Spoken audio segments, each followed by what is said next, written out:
மதிமுகம் செய்திகள். இன்றைய முக்கிய நிகழ்வுகளை பார்ப்பதற்கு முன்பாக தலைப்புச் செய்திகளை பார்க்கலாம். புதிய இந்தியாவை கட்டமைப்பதற்கு சரியான நேரம் வந்துவிட்டது. தேர்தல் நெருங்குவதால் எதிர்க்கட்சியினர் கவலையில் உள்ளதாக பிரதமர் மோடி பேச்சு. சென்னை மெட்ரோ ரயில் திட்ட பணிகளுக்கு ஒன்றிய அரசு விரைந்து ஒப்புதல் அளிக்க வேண்டும்.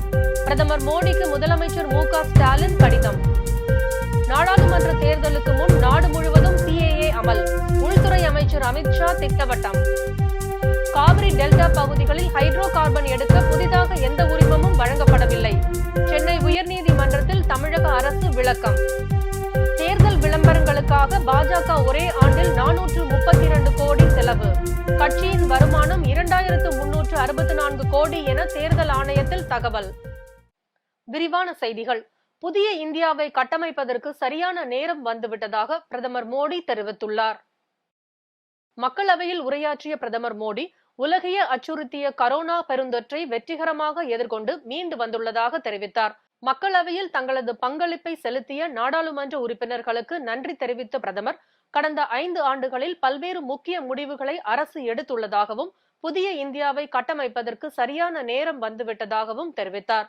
இந்தியா மீதான உலக நாடுகளின் நன்மதிப்பு பல மடங்கு அதிகரித்துள்ளதாக குறிப்பிட்ட அவர், G20 மாநாட்டை நடத்தி உலகின் கவனத்தை ஈர்த்துள்ளதாக தெரிவித்தார். மக்களவை தேர்தல் நெருங்குவதால் எதிர்க்கட்சியினர் கவலையில் உள்ளதாக விமர்சித்த பிரதமர், எதிர்க்கட்சிகளின் எதிர்ப்புகளால் ஒன்றிய அரசின் சக்தி அதிகரித்துள்ளதாக தெரிவித்தார். முன்னதாக தமிழ்நாட்டுக்கு புயல் வெள்ள நிவாரண நிதி வழங்காததை கண்டித்தும், ஒன்றிய அரசின் வெள்ளை அறிக்கைக்கு எதிர்ப்பு தெரிவித்தும் மாநிலங்களவையில் இருந்தும் திமுக, காங்கிரஸ் உள்ளிட்ட அனைத்து எதிர்க்கட்சிகளும் வெளிநடப்பு செய்தனர். சென்னை மெட்ரோ ரயில் 2ஆம் கட்ட பணிகளுக்கு ஒன்றிய அரசு விரைந்து ஒப்புதல் அளிக்க கோரி பிரதமர் மோடிக்கு முதலமைச்சர் மு.க.ஸ்டாலின் கடிதம் எழுதியுள்ளார். ஒன்றிய அரசும் தமிழ்நாடு அரசும் இணைந்து கூட்டு முயற்சி அடிப்படையில் சமபங்கு வீதத்தில் சென்னை மெட்ரோ ரயில் நிறுவனத்தின் முதற்கட்ட பணிகள் வெற்றிகரமாக செயல்படுத்தப்பட்டன.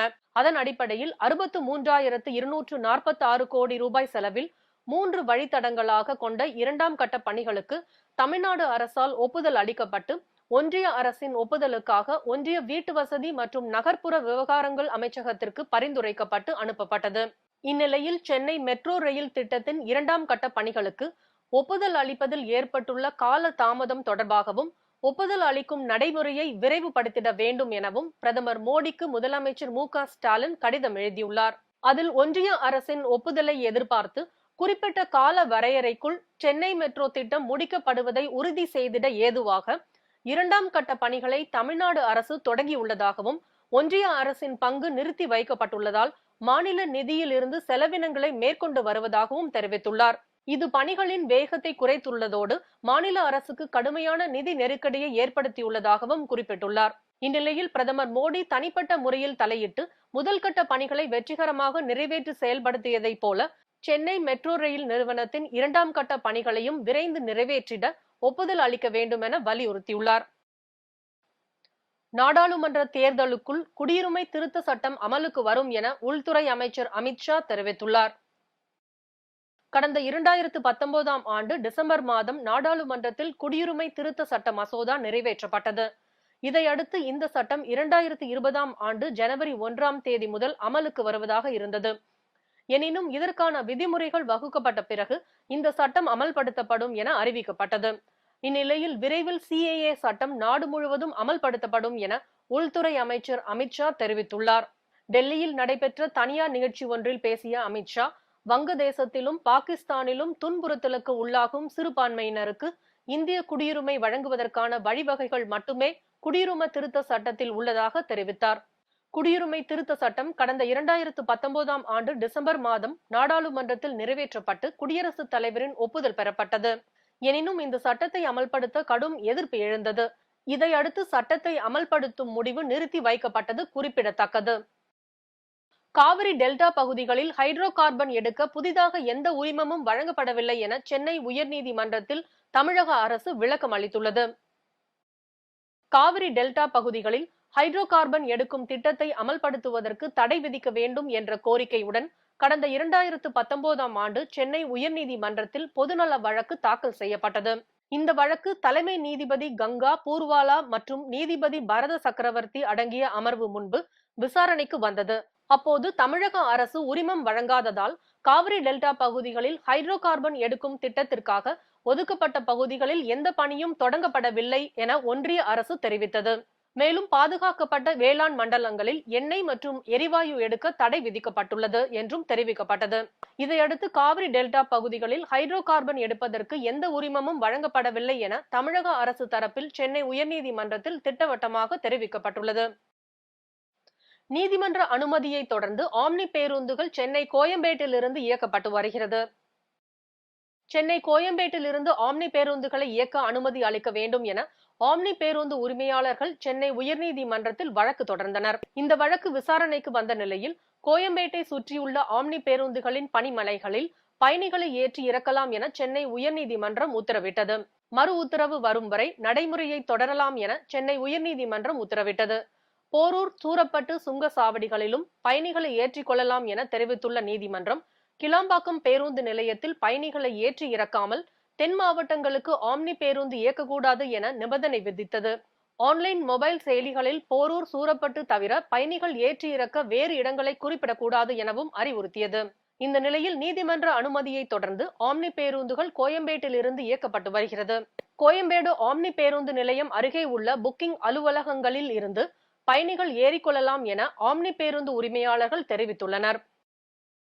2022-23 நிதியாண்டில் தேர்தலுக்காக மட்டும் பாஜக 1092 கோடி செலவிட்டுள்ளதாக தகவல் வெளியாகியுள்ளது. தேர்தல் ஆணையத்தில் பாஜக தாக்கல் செய்துள்ள வரவு செலவு கணக்கில் தேர்தல் விளம்பரங்களுக்காக மட்டுமே பாஜக ஒரே ஆண்டில் சுமார் 432 கோடி செலவு செய்துள்ளதாக தெரிவிக்கப்பட்டுள்ளது. தேர்தல் பயணங்களுக்காக விமானங்கள் மற்றும் ஹெலிகாப்டர் வாடகைக்கு மட்டும் ஒரு ஆண்டில் 78 கோடி செலவு செய்துள்ளதாகவும் அதில் தெரிவிக்கப்பட்டுள்ளது. மேலும் 2022-23 நிதியாண்டில் பாஜகவுக்கு வங்கிகளில் இருந்து வட்டியாக மட்டும் 237 கோடி கிடைத்துள்ளது. தேர்தலில் போட்டியிட்ட வேட்பாளர்களுக்கு மட்டும் ஒரே ஆண்டில் 75 கோடியை பாஜக கொடுத்துள்ளதாகவும் பாஜக கட்சியின் வருமானம் 2364 கோடி என தேர்தல் ஆணையத்தில் தெரிவிக்கப்பட்டுள்ளது. பழைய செய்தித்தாள்கள் விற்றதன் மூலம் பாஜகவுக்கு சுமார் 16 லட்சம் வருவாய் கிடைத்துள்ளதாக தேர்தல் ஆணையத்தில் தகவல் அளிக்கப்பட்டுள்ளது. இதனிடையே 2022-23 ஆண்டில் காங்கிரஸ் கட்சிக்கு 452 கோடி மட்டுமே வருவாய் கிடைத்துள்ளதாக தேர்தல் ஆணையத்தில் தகவல் அளிக்கப்பட்டுள்ளது. கலைஞர் நூற்றாண்டு விழாவை ஒட்டி சென்னை செம்மொழி பூங்காவில் மலர் கண்காட்சியை அமைச்சர் உதயநிதி ஸ்டாலின் தொடங்கி வைத்தார். சென்னையில் 3வது முறையாக மலர் கண்காட்சி தோட்டக்கலைத்துறை சார்பில் ராதாகிருஷ்ணன் சாலையில் உள்ள செம்மொழி பூங்காவில் இன்று முதல் மலர் கண்காட்சி தொடங்கியுள்ளது. செம்மொழி பூங்காவில் மலர் கண்காட்சியை அமைச்சர் உதயநிதி ஸ்டாலின் தொடங்கி வைத்தார். தொடக்க விழாவில் அமைச்சர்கள் எம்.ஆர்.கே. பன்னீர்செல்வம், மா. சுப்பிரமணியன், சேகர் பாபு மற்றும் நாடாளுமன்ற உறுப்பினர் தயாநிதி மாறன் உள்ளிட்டோர் பங்கேற்றனர். இந்த மலர் கண்காட்சிக்காக கிருஷ்ணகிரி, கொடைக்கானல், கன்னியாகுமரி மற்றும் மதுரையில் இருந்து கொண்டுவரப்படும் சுமார் 10 லட்சம் மலர்கள் பொதுமக்கள் பார்வைக்காக காட்சிப்படுத்தப்பட உள்ளன. இந்த மலர் கண்காட்சியின் நுழைவு கட்டணமாக பெரியவர்களுக்கு 150 ரூபாயும், குழந்தைகளுக்கு 75 ரூபாயும் நிர்ணயம் செய்யப்பட்டுள்ளது. இது ஊட்டிக்கு சென்று சென்னை வாசிகள் எல்லாம் ஊட்டிக்கு சென்று பார்க்கக்கூடிய சூழ்நிலை இல்லாதவர்கள் இதை பயன்படுத்திக் கொள்ளலாம். ஊட்டியில் இருக்கிற 1 லட்சம் மலர்களை மலர் கண்காட்சி நடந்து கொண்டிருக்கிறது ஆண்டுதோறும். அங்கே செல்ல முடியாதவர்கள் இங்கே 12 லட்சம் மலர் செடிகளை கொண்ட கண்காட்சி இங்கே நல்ல அரங்கம் தயார்படுத்துவது. மாலை நேரங்களில் இது போன்ற பொழுதுபோக்கு அம்சங்கள் தொடர்ச்சியாக நடத்தப்படும். அது இங்கே பெரியவர்களுக்கு 150 ரூபாய் கட்டணமும், சிறியவர்களுக்கென்று குறைந்த கட்டணமாக 75 ரூபாய் அனுமதிக்கப்படுகிறது. ஏனென்றால் அதிகமாக இங்கே இந்த பகுதியில் வருவதை குறைப்பதற்காக ஏனென்றால் இப்போ அந்த அளவுக்கு செய்யப்படுகிறது. ரசாயனம் கலந்த பஞ்சு மிட்டாய் விற்பனை குறித்து ஆய்வுக்கு பின்னர் உரிய நடவடிக்கை எடுக்கப்படும் என அமைச்சர் மா. சுப்பிரமணியன் தெரிவித்துள்ளார்.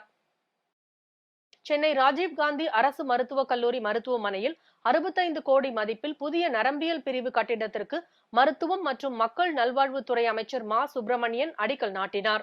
பின்னர் செய்தியாளர்களை சந்தித்த அவர், எம்.ஆர்.பி. செவிலியர்கள் 977 பேருக்கு பணி நியமனங்கள் வழங்கப்பட உள்ளதாக தெரிவித்தார்.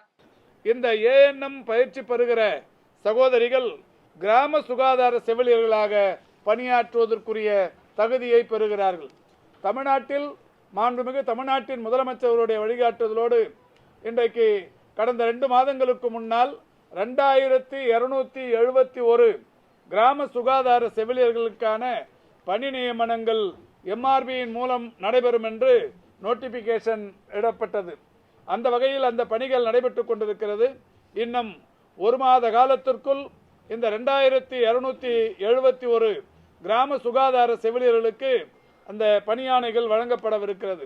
வெளிப்படை தன்மையோடு மாண்புமிகு தமிழ்நாட்டின் முதலமைச்சருடைய வழிகாட்டுதலின்படி இதேபோல் ஏஎன்எம் பயிற்சி முடித்த ஏழை எளிய மகளிர் சகோதரிகளுக்கு நம்முடைய மாண்புமிகு தமிழ்நாட்டின் முதலமைச்சருடைய வழிகாட்டுதலோடு வெளிப்படை தன்மையோடு அவர்கள் அனைவருக்குமே அரசு வேலை என்கின்ற வகையில் ஒரு 2271 பேருக்கு அந்த வாய்ப்பு கிடைக்கவிருக்கிறது.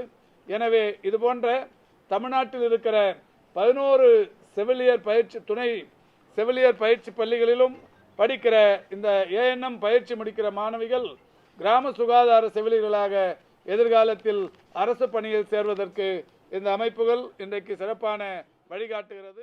இந்தியாவின் மொத்த கடனில் 60% ஒன்றிய அரசினுடையது என உச்சநீதிமன்றத்தில் கேரள அரசு தகவல் தெரிவித்துள்ளது.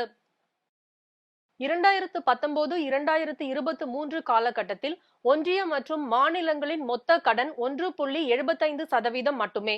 மாநிலங்களை வறுமை நிலைக்கு தள்ளும் வகையில் ஒன்றிய அரசின் கொள்கைகள், சட்ட திருத்தங்கள் உள்ளதாக கேரள அரசு தெரிவித்துள்ளது. மேலும் இந்தியாவின் மொத்த கடனில் 60% ஒன்றிய அரசினுடையது என்றும் அனைத்து மாநிலங்கள் மூலம் கடன் 40% மட்டுமே எனவும் தெரிவித்துள்ளது. மருத்துவம், கல்வி உள்ளிட்ட பல்வேறு துறைகளில் நாட்டில் சிறப்பான மாநிலமாக கேரளம் திகழ்வதாகவும், மாநிலத்தில் நன்கு படித்தவர்கள் பலரும் வெளிநாடுகளுக்கு சென்று விடுவதால் திறமையான நபர்கள் கிடைப்பது சவாலாக உள்ளதாகவும் தெரிவித்துள்ளது. திமுக கூட்டணியில் புதிய கட்சிகள் இணைவது தொடர்பாக முதலமைச்சர் மு க ஸ்டாலின் முடிவு செய்வார் என விசிக தலைவர் திருமாவளவன் தெரிவித்துள்ளார். சென்னை வள்ளுவர் கோட்டத்தில் இடஒதுக்கீடு உறுதிப்படுத்தும் அரசமைப்பு சட்டத்தை நடைமுறைப்படுத்த தமிழக அரசை வலியுறுத்தி கவன ஈர்ப்பு ஆர்ப்பாட்டம் நடைபெற்றது. அப்போது செய்தியாளர்களை சந்தித்த திருமாவளவன், கூட்டணியில் யார் யாரை சேர்த்துக் கொள்வது என்பது குறித்து திமுக தலைவரும் முதலமைச்சருமான மு க ஸ்டாலின் முடிவெடுப்பார் என தெரிவித்தார். கூட்டணியில் யார் யாரை சேர்த்துக் கொள்வது என்பது குறித்து திமுக தலைவர், கூட்டணியின் தலைவர், தமிழ்நாடு முதல்வர் முடிவெடுப்பார். எங்கள் கூட்டணியில் சமூக நீதிக்கான சக்திகள், ஜனநாயக சக்திகள் மேலும் பலர் வந்து சேர்ந்தால் அது மகிழ்ச்சிதான், கூட்டணிக்கு பலம்தான். ஆந்திர மாநிலம் அருகே வேலூரை சேர்ந்த தனியார் சுற்றுலா பேருந்து மீது லாரி மோதிய விபத்தில் 8 பேர் உயிரிழந்த சம்பவம் பெரும் பரபரப்பை ஏற்படுத்தியுள்ளது. ஆந்திர மாநிலம் நெல்லூர் மாவட்டத்தில் உள்ள காவலி அருகே சென்னை வடபழனியில் இருந்து ஹைதராபாத் சென்று கொண்டிருந்த பேருந்து மீது லாரி மோதி கோர விபத்துக்குள்ளானது. இந்த விபத்தில் 8 பேர் உயிரிழந்த நிலையில் 15 பேர் படுகாயமடைந்தனர். விபத்து குறித்து தகவல் அறிந்து வந்த காவல்துறையினர் காயமடைந்தவர்களை மீட்டு சிகிச்சைக்காக நெல்லூர் அரசு மருத்துவமனைக்கு அனுப்பி வைத்து வழக்கு பதிவு செய்து விசாரணை செய்து வருகின்றனர். மேலும் பேருந்து, லாரி ஆகிய இரண்டையும் கிரேன் மூலம் காவல்துறையினர் அப்புறப்படுத்தினர். பல்வேறு மாவட்டங்களில் நடைபெற்ற தகவல்களை களத்தில் மதிமுகம் பகுதியில் பார்க்கலாம்.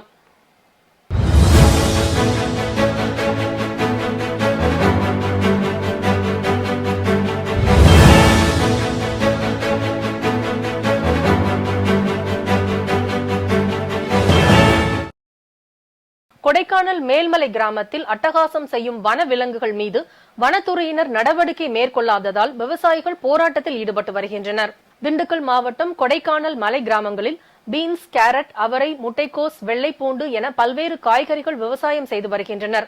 இந்நிலையில் கொடைக்கானல் மேல்மலை கிராமங்களான கிலாவரை, மன்னவனூர், பூம்பாறை, குண்டுப்பட்டி உள்ளிட்ட பல்வேறு கிராமங்களில் விவசாய நிலங்களில் தற்போது பன்றி, மயில், குரங்குகள், கரடி உள்ளிட்ட வன விலங்குகள் விவசாய நிலங்களை சேதப்படுத்தி வருவதால் விவசாயிகள் போராட்டத்தில் ஈடுபட்டுள்ளனர். திருவண்ணாமலை மாவட்டம் சேத்துப்பட்டு பேரூராட்சியில் நடைபெற்று வரும் முகாமிற்கு மாத்தூர் பகுதியை சேர்ந்த இருளர் மற்றும் பழங்குடி இன மக்கள் ஆதார் விண்ணப்பங்களை பெற்று விவரங்களை நிரப்பிக் கொடுத்த போது விண்ணப்பத்தில் வட்டாட்சியர் கையொப்பம் பெற்று வருமாறு முகாமிலிருந்து அனுப்பப்பட்டுள்ளனர். இதனைத் தொடர்ந்து இருளர் மற்றும் பழங்குடியின மக்கள் வட்டாட்சியரை அணுகிய போது பிறப்பு சான்றிதழ் அல்லது பள்ளியில் பயில்வதற்கான சான்றிதழை பெற்று வந்தால் மட்டுமே கையெழுத்திட முடியும் என தெரிவித்துள்ளார். பிறப்பு சான்றிதழ் இன்றி ஆதார் அட்டை பெற முடியாததால் பிள்ளைகள் பள்ளி செல்ல முடியாத நிலையில் இருக்கிறார்கள் என கூறி இருளர் மற்றும் பழங்குடியின மக்கள் வட்டாட்சியர் அலுவலகத்தை முற்றுகையிட்டு போராட்டத்தில் ஈடுபட்டுள்ளனர். ராணிப்பேட்டை மாவட்டம் ஆற்காடு அருள்மிகு ஸ்ரீ பெருந்தேவி தாயார் சமேத வரதராஜ பெருமாள் திருக்கோயிலில் தை மாத திருவோண திருவிழா நிகழ்ச்சியானது வெகு விமர்சையாக கொண்டாடப்பட்டது. முக்கிய நிகழ்வாக சிறப்பு மகா சுதர்சன ஹோமம் மற்றும் பூர்ண கூர்த்தி நடைபெற்று சுவாமிக்கு பல்வேறு மங்கள தீப ஆராதனை காண்பிக்கப்பட்டது. இதில் திரளான பக்தர்கள் கலந்து கொண்டு சுவாமி தரிசனம் செய்தனர். தருமபுரி அரூர் அருகே முறையாக குடிநீர் விநியோகம் செய்யாததால் கிராம மக்கள் சாலை மறியலில் ஈடுபட்டனர். தருமபுரி மாவட்டம் அரூர் அடுத்த ஆண்டிப்பட்டி புதூர் கிராமத்தில் கடந்த சில மாதங்களாக முறையான குடிநீர் வராததால் அருகேயுள்ள பகுதிகளுக்கு சென்று தண்ணீர் எடுத்து வரும் நிலை உள்ளதாக அப்பகுதியினர் ஊராட்சி மன்ற தலைவர் மற்றும் வட்டார வளர்ச்சி அலுவலரிடம் புகார் அளித்துள்ளனர். ஆனால் கிராமத்தில் ஏற்பட்டுள்ள குடிநீர் தட்டுப்பாட்டை போக்க எந்த நடவடிக்கையும் எடுக்கப்படவில்லை. இதனால் ஆத்திரமடைந்த கிராம மக்கள் காலை காலி குடங்களுடன் அரூர் கடத்தூர் பிரதான சாலையில் அமர்ந்து சாலை மறியலில் ஈடுபட்டனர். திருவண்ணாமலை நகராட்சி பொதுமக்களிடமிருந்து பெறப்படும் குப்பைகளை ஈசானியம் மைதானத்தில் உள்ள குப்பை கிடங்கில் நாள்தோறும் தரம் பிரிக்கும் பணி மேற்கொள்ளப்படுவதையும் திடக்கழிவு மேலாண்மை திட்டத்தின் மூலம் செயல்படும் நுண் உர மையத்தையும் மாவட்ட ஆட்சியர் பாஸ்கர பாண்டியன் ஆய்வு மேற்கொண்டார். அப்போது ஆன்மீக நகரமான திருவண்ணாமலையை தூய்மையாக பராமரிக்க வேண்டி பொதுமக்கள் மக்கும் குப்பை மக்கா குப்பைகள் என பிரித்து வழங்குமாறு பொதுமக்களிடம் கேட்டுக்கொண்டார். நடிகர் விஜய் புதிய கட்சி துவங்கியதை முன்னிட்டு அவரது ரசிகர் மன்றத்தினர் கோவிலில் சிறப்பு பூஜை நடத்தி அன்னதானம் வழங்கினர். சென்னை சோழிங்கநல்லூர் சட்டமன்ற தொகுதியில் விஜய் புதிய கட்சி துவங்கியதை முன்னிட்டு காரப்பாக்கம் பகுதியில் அமைந்துள்ள விநாயகர் கோயிலில் சிறப்பு பூஜை நடைபெற்றது. அதைத் தொடர்ந்து கழக நிர்வாகிகள் பொதுமக்களுக்கு இனிப்புகள் மற்றும் அன்னதானம் வழங்கினர். ஆலந்தூர் எஸ் மதன் தலைமையில் நடைபெற்ற நிகழ்ச்சியில் மாவட்ட மாணவர் அணி துணை செயலாளர் OMR MM ஹரி, மாவட்ட மாணவர் அணி இணை செயலாளர் மயிலை KM அசோக் மற்றும் கார்த்திகேயன், ஹரிஹரன், தினேஷ் உள்ளிட்ட பலர் கலந்து கொண்டனர். ஆர்கிட்ஸ் தி இன்டர்நேஷனல் பள்ளி சென்னையில் புதுமையான இமேஜிங் ஹப் எனும் தலைப்பில் மாணவர்களுக்கான கற்றல் அனுபவத்தை அறிமுகப்படுத்தியுள்ளது. இதன் தொடக்க விழாவில் நடன இயக்குநர்கள் ஸ்ரீதர், அக்ஷதா ஸ்ரீதர், ஒளிப்பதிவாளர் வித்து ஐயன்னா, ஷஃபீக் முகமது அலி ஆகியோர் கலந்து கொண்டு திறந்து வைத்தனர். தொழில்நுட்பத்தை பயன்படுத்தி மாணவர்களுக்கு நேரடி வாய்ப்புகளை வழங்குவதற்காக ஏற்புடைய திட்டங்கள் மற்றும் செயல்பாடுகள் வடிவமைக்கப்பட்டுள்ளன. தமிழ்நாடு பத்திரிகையாளர்கள் பாதுகாப்பு கூட்டமைப்பின் 2024ஆம் ஆண்டுக்கான முதலாம் பொதுக்குழு மாநில தலைவர் இளசை எஸ் கணேசன் தலைமையில் நடைபெற்றது. மாநில பொதுச் செயலாளர் குரு முன்னிலையில் நடைபெற்ற கூட்டத்தில் பத்திரிகையாளர்களின் பல்வேறு முக்கிய கோரிக்கைகள் குறித்து விவாதிக்கப்பட்டது. தமிழ்நாடு பத்திரிகையாளர்கள் பாதுகாப்பு கூட்டமைப்பின் பொருளாளர் கண்ணையா, இணைச் செயலாளர்கள் தமிழன் வடிவேல், நாகராஜன், சார்ல்ஸ், செயற்குழு உறுப்பினர் முத்தையா மற்றும் தென்னிந்திய பத்திரிகையாளர் சங்கம் ராஜா உள்ளிட்டோர் கலந்து கொண்டனர். சென்னை திருவல்லிக்கேணியில் தென்னிந்திய பத்திரிகையாளர் மன்றம் மற்றும் சென்ட்ரல் மெட்ராஸ் அரிமா சங்கம் இணைந்து தை அமாவாசை தினத்தை முன்னிட்டு அன்னதானம் வழங்கினர். தென்னிந்திய பத்திரிகையாளர் மன்றத்தின் மாநில துணை செயலாளர் அரிமா சசிகுமார் ஏற்பாட்டில் நடைபெற்ற 10ஆம் ஆண்டு அன்னதானம் வழங்கும் நிகழ்வில் தென்னிந்திய பத்திரிகையாளர் மன்றத்தின் மாநில தலைவர் நாகராஜன் கலந்து கொண்டு மக்களுக்கு உணவு வழங்கி துவக்கி வைத்தார். நிகழ்வின் மாநில பொதுச் செயலாளர் நடராஜன், மாநில இணை செயலாளர் ராஜா, பொருளாளர் நிர்மல்குமார், தென்னிந்திய பத்திரிகையாளர் மன்றத்தின் நிர்வாகிகள் பெருமாள், அடையார், சங்கர், செந்தில்நாதன், சிவகாலத்தி கிராமணியார் குடும்பத்தின் உறுப்பினர்கள் உள்ளிட்ட பலர் கலந்து கொண்டனர். சென்னை சைதாப்பேட்டையில் உள்ள அன்னை வேளாங்கண்ணி மகளிர் கல்லூரியில் நட்சத்திர கலை விழா நடைபெற்றது. நிகழ்ச்சியை கல்வி குழுமத்தின் நிறுவனர் தேவராஜ், துணை நிறுவனர் டெல்பின் தேவராஜ், கல்லூரி முதல்வர் விமலா ஆகியோர் குத்துவிளக்கேற்றி துவக்கி வைத்தனர். பல்வேறு கல்லூரிகளை சேர்ந்த 1000க்கும் மேற்பட்ட மாணவிகள் கலந்து கொண்ட நிகழ்ச்சியில் சிறப்பு விருந்தினராக தொலைக்காட்சி மற்றும் திரைப்பட நடிகர் விஷ்ணு விஜய் மற்றும் நடன இயக்குநர் மணி சந்திரா கலந்து கொண்டு சிறப்பித்தனர். அரியலூர் ஜெயம்கொண்டம் முத்துவாஞ்சேரி கிராமத்தில் குடிநீர் தட்டுப்பாட்டால் கிராம மக்கள் சாலை மறியலில் ஈடுபட்டனர். அரியலூர் மாவட்டம் உடையார்பாளையம் அருகே உள்ள முத்துவாஞ்சேரி கிராமத்தில் சுமார் 50க்கும் மேற்பட்ட குடும்பங்கள் வசித்து வருகின்றன.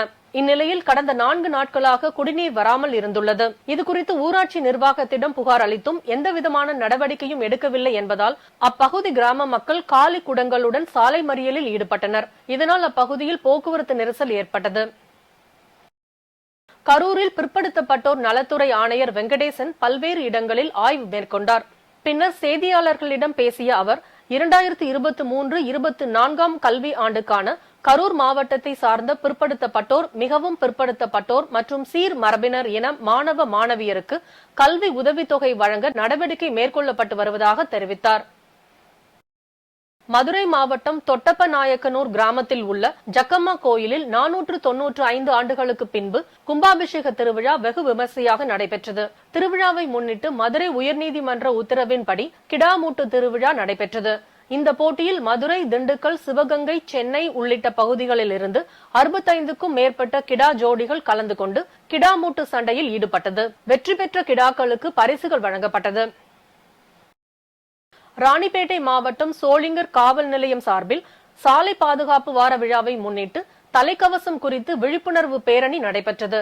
இதில் அரக்கோணம் துணை காவல் கண்காணிப்பாளர் கிருஷி யாதவ் கலந்து கொண்டு இருசக்கர வாகன ஓட்டிகளுக்கு தலைக்கவசம் அணிவித்து விழிப்புணர்வு ஏற்படுத்தினார். முன்னதாக சலுகை விலையில் 300 பேருக்கு தலைக்கவசம் வழங்கப்பட்டது. இதில் காவல் உதவி ஆய்வாளர் மோகன்ராஜ், ரோட்டரி டெம்பிள் சிட்டி சங்க நிர்வாகிகள், உறுப்பினர்கள் பலர் கலந்து கொண்டனர். திருவள்ளுவர் மாவட்டம் பழவேற்காடு அருகே உள்ள வைரவன் குப்பன் கடற்கரையில் அடையாளம் தெரியாத ஆண் சடலம் ஒன்று கரை ஒதுங்கியது. இதனை கண்ட மீனவர்கள் திருப்பாலைவனம் காவல்துறையினருக்கு தகவல் அளித்தனர். அதன் பேரில் சம்பவ இடத்திற்கு வந்த வருவாய்த்துறையினர் மற்றும் காவல்துறையினர் சடலத்தை கைப்பற்றி பிரேத பரிசோதனைக்காக அரசு மருத்துவமனைக்கு அனுப்பி வைத்து இதுகுறித்து விசாரணை நடத்தி வருகின்றனர். மதுரையில் அனைவருக்கும் வீட்டு வசதி திட்டத்தின் கீழ் அடுக்குமாடி குடியிருப்பு வீடுகளை வணிக வரி மற்றும் பத்திரப்பதிவுத்துறை அமைச்சர் மூர்த்தி திறந்து வைத்து பயனாளிகளுக்கு குடியிருப்பு ஆணையை வழங்கினார். திருப்பரங்குன்றம் தொகுதிக்குட்பட்ட அவனியாபுரம் பகுதியில் புதிதாக கட்டி முடிக்கப்பட்ட 64 அடுக்குமாடி குடியிருப்பு வீடுகளை தமிழ்நாடு வணிக வரி மற்றும் பத்திரப்பதிவுத்துறை அமைச்சர் திறந்து வைத்து பயனாளிகளுக்கு குடியிருப்பு ஆணைகள் வழங்கினார். இந்த நிகழ்ச்சியில் மதுரை மாவட்ட ஆட்சியர் சங்கீதா மற்றும் அரசு அலுவலர்கள் கலந்து கொண்டனர். வேட்டையின் படப்பிடிப்பு 80% முடிவடைந்துள்ளதாக நடிகர் ரஜினிகாந்த் தகவல் தெரிவித்துள்ளார். தூத்துக்குடி மற்றும் சென்னையில் வேட்டையின் படப்பிடிப்புகள் நடந்து முடிந்த நிலையில் தற்போது அடுத்த கட்ட படப்பிடிப்பு ஆந்திர மாநிலம் கடப்பாவில் நடைபெற்று வருகின்றன. இந்நிலையில் சென்னை விமான நிலையத்தில் செய்தியாளர்களை சந்தித்த நடிகர் ரஜினிகாந்த் லால் சலாம் திரைப்பட வெற்றிக்கு படக்குழுவிற்கு வாழ்த்து தெரிவித்தார். வேட்டையின் படம் 80% முடிவடைந்துள்ளதாக தெரிவித்த அவர் லோகேஷ் இயக்கத்தில் அடுத்த படம் விரைவில் தொடங்கப்பட உள்ளதாக தெரிவித்தார்.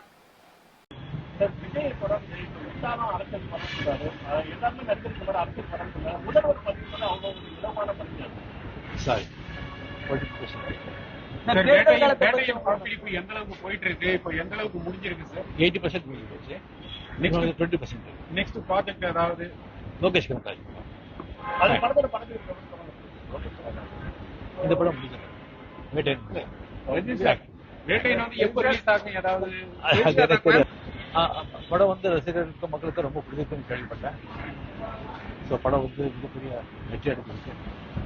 ஸோ இந்த படத்தை தயாரித்த லைகா ப்ரொடக்ஷன்ஸ், டைரக்ஷன்ஸ் ஈஸ்வரியா, எல்லா படப்பிடிப்புகளுக்கும் என்னுடைய மனமார்ந்த பாராட்டு. இன்றைய தங்கம் வெள்ளி விலை வழங்குவோர் அட்டிகா கோல்ட் கம்பெனி. சென்னையில் இன்று 22 கேரட் ஆபரண தங்கத்தின் விலை கிராமுக்கு 10 ரூபாய் குறைந்து 5830 ரூபாய்க்கு விற்பனை செய்யப்படுகிறது. மேலும் ஒரு சவரன் ஆபரண தங்கத்தின் விலை 80 ரூபாய் குறைந்து 46,640 ரூபாய்க்கு விற்பனை செய்யப்படுகிறது. வெள்ளியின் விலையில் எவ்வித மாற்றமும் இன்றி 1 கிராம் வெள்ளி 76 ரூபாய் 50 காசுகளுக்கும் 1 கிலோ வெள்ளி 76,500 ரூபாய்க்கும் விற்பனை செய்யப்படுகிறது. மத்திய கிழக்கு நாடான இஸ்ரேலுக்கும் பாலஸ்தீனத்தின் காசா பகுதியை நிர்வகித்து வரும் ஹமாஸ் அமைப்பினருக்கும் இடையே கடந்த ஆண்டு அக்டோபர் 7ஆம் தேதி போர் வெடித்தது. இந்த போரில் இதுவரை 28,000க்கும் அதிகமான பாலஸ்தீனியர்கள் உயிரிழந்துள்ளதாக காசா சுகாதாரத்துறை அமைச்சகம் தெரிவித்துள்ளது. இதனிடையே காசாவில் இஸ்ரேல் ராணுவம் வான்வழி மற்றும் தரைவழி தாக்குதல்களை தொடர்ந்து நிகழ்த்தி வருகிறது. இந்த நிலையில் ரபா நகரத்தின் மீது இஸ்ரேல் ராணுவம் வான்வழி தாக்குதல் நடத்தியுள்ளது. இந்த தாக்குதல்களில் 10 குழந்தைகள் உட்பட 28 பேர் உயிரிழந்துள்ளதாக தெரிவிக்கப்பட்டுள்ளது. ஹமாஸ் அமைப்பை முழுவதுமாக அழிக்கும் வரை போர் நிறுத்தம் ஏற்படாது என நெதன்யாகு கூறி வருகிறார். அதே சமயம் போரில் பொதுமக்கள் மீது தாக்குதல் நடத்தப்படுவதற்கு அமெரிக்கா உள்ளிட்ட நாடுகள் கண்டனம் தெரிவித்துள்ளன. மீண்டும் தலைப்புச் செய்திகள். புதிய இந்தியாவை கட்டமைப்பதற்கு சரியான நேரம் வந்துவிட்டது. தேர்தல் நெருங்குவதால் எதிர்க்கட்சியினர் கவலையில் உள்ளதாக பிரதமர் மோடி பேச்சு. சென்னை மெட்ரோ ரயில் திட்ட பணிகளுக்கு ஒன்றிய அரசு விரைந்து ஒப்புதல் அளிக்க வேண்டும். பிரதமர் மோடிக்கு முதலமைச்சர் மு.க. ஸ்டாலின் கடிதம். நாடாளுமன்ற தேர்தலுக்கு முன் நாடு முழுவதும் சிஏஏ அமல். உள்துறை அமைச்சர் அமித்ஷா திட்டவட்டம். காவிரி டெல்டா பகுதிகளில் ஹைட்ரோ கார்பன் எடுக்க புதிதாக எந்த உரிமமும் வழங்கப்படவில்லை. சென்னை உயர்நீதிமன்ற விளக்கம். தேர்தல் விளம்பரங்களுக்காக பாஜக ஒரே ஆண்டில் 432 கோடி செலவு. கட்சியின் வருமானம் 2364 கோடி என தேர்தல் ஆணையத்தில் தகவல். இத்துடன் செய்திகள் நிறைவடைந்தன. மீண்டும் செய்திகள் இரவு 11 மணிக்கு. மேலும் செய்திகளை தெரிந்து கொள்ள மதிமுகம் பிரைம் யூடியூப் தளத்தில் இணைந்திருங்கள்.